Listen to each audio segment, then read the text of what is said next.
కాళేశ్వరంపై CBI త్వరగా విచారణ చేసి దోషులను శిక్షించాలన్నారు సిపిఐ జాతీయ కార్యదర్శి నారాయణ.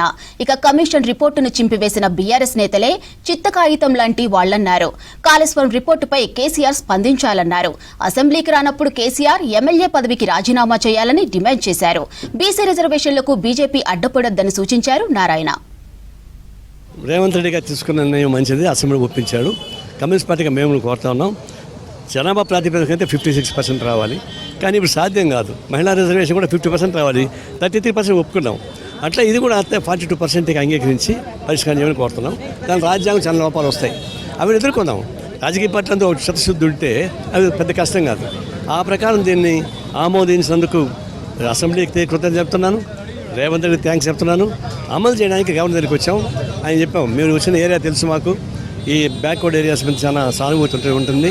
ఆ ప్రకారం త్వరితగతంగా ఈ ఆఫీస్ నుంచి కేంద్రానికి మీ ఇన్ఫ్లుయెన్స్ ఉపయోగించి ఈ చట్టాన్ని ఆమోదించి ఏర్పాటు చేయించాలని కోరుతా ఉన్నాం. ఎవరు కూడా దీనికి కోర్టుకు పోకుండా ఉండాలి. వాళ్ళు పొరపాటు కోర్టుకు పోతే మాత్రం వాళ్ళు ఇల్లు గెరావ్ చేయమని కూడా పిలిపిస్తారు. మంచివాడు బుద్ధి మానసకాడు తెలుసుద్ది అంటారు. కాబట్టి ఇప్పుడు ఆయన దీనికి రాకపోవడం అంటే అర్థం వాళ్ళని అసలు బుద్ధి అర్థమైపోయింది. బీజేపీ వాళ్ళకి ఇష్టం ఉండదు ఇదంతా. ఈ సమస్య మంచోడు బుద్ధి మానసగాడు తెలిసేట్టుగానే ఈ బుద్ధి కూడా బీజేపీకి తెలిసిపోయింది. బీఆర్ఎస్ వాదనలు ఏం చేసినా వాళ్ళ హెడ్ లేని శరీరాల్లో అది అక్కడ హెడ్ ఉండాలి. హెడ్ ఎవరు? కేసీఆర్. ఆయన 2 మాటలు ముఖ్యమంత్రిగా ఉన్నాడు, అపార అనుభవం ఉన్నాడు. అలాంటి వాడు కూర్చొని కన్సల్ట్ చెప్పుకుంటే మేము నమ్మేవాళ్ళం. ఇప్పుడు వీళ్ళు చెప్పేది మేమే నమ్మడానికి సిద్ధంగా లేవు. ఇది important. Kaleshwaram important, 42% decision important.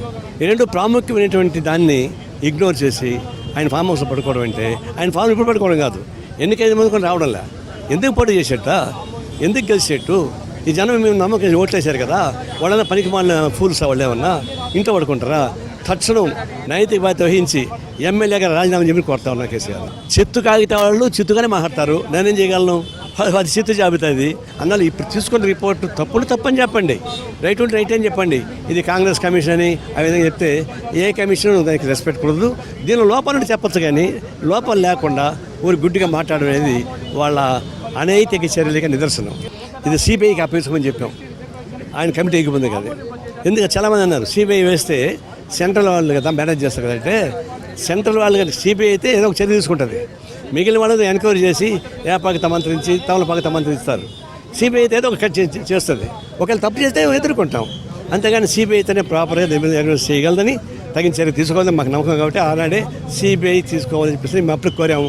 అల్టిమేట్గా అసెంబ్లీ చేసిన తర్వాత ముఖ్యమంత్రి కూడా దానికి అప్పగించాడు. సంతోషం. దొంగ తేలుగుట్టి అరుస్తారా? అరవడు కదా. అట్లా ఆయన కూడా దొంగ తేలుగుట్టేట్టుగా ఆయన కూడా ఫార్మస్ పడుకోడు తప్ప అంత మార్గం ఇట్లేదు. అంటే ఆయనకి ఆర్గ్యూ శక్తి ఉంది. ఆయనకి తనని మిల్లని చేయగలడు, అబద్ధాన్ని నిజం చెప్పగలడు, అవును నిజాన్ని అబద్ధం చెప్పగలడు. అలాంటివి ఎందుకు రావడం లేదు?